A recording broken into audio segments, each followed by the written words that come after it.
Next, we're going to cover uploading your first video. Simply click on the upload a video icon at the top of the screen. You'll be given an interface where you can choose a file. I'm going to choose a 165 meg file to syndicate out. It's going to pick that file up and start basically uploading it, and you'll see the upload happening within the progress bar. Put a title.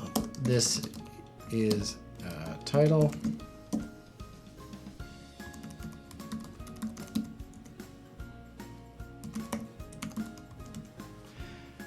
I can also select the date and time I'd like to publish the video at, and Ripplefire will hold that in its queue before it pushes it out to the different syndication points that you set up.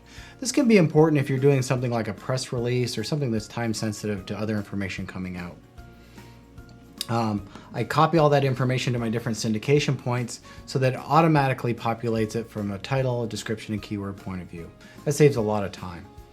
Within the different services, I have some things that I have to select. For example, with YouTube, I want to put this in the entertainment category.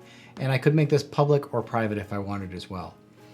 Within Vimeo, I can choose different settings for security. I want to make that viewable by anyone.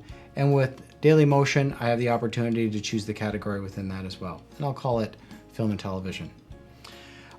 With Twitter, it doesn't automatically syndicate or pick up the information that I've typed in with the video, for example, the description. It does provide the link, however, and then within Twitter, that will automatically link to the video, and that will be present within your tweet. Because I typically want to put hashtags, etc. within my tweets that are more poignant to the topic of the video that I'm communicating.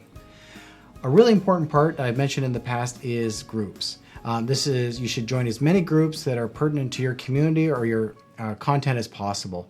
It allows you to, Ripplefire allows you to automatically publish your content into these groups. And it's so much easier than doing this one after another and copying and pasting over and over again without being able to track it. So I can select the groups that I want to publish this content to, brand pages, etc. Just clicks away from happening. The same is true of LinkedIn within the different kind of professional groups. It allows me to automatically publish content into a much bigger audience than I would just by only uploading it to, say, YouTube. Tumblr is the same thing. I can edit the details of any of these if I wanted to change the description.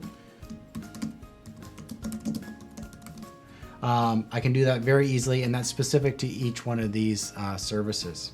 At the bottom, you'll see that I've got the Ripplefire news syndication on.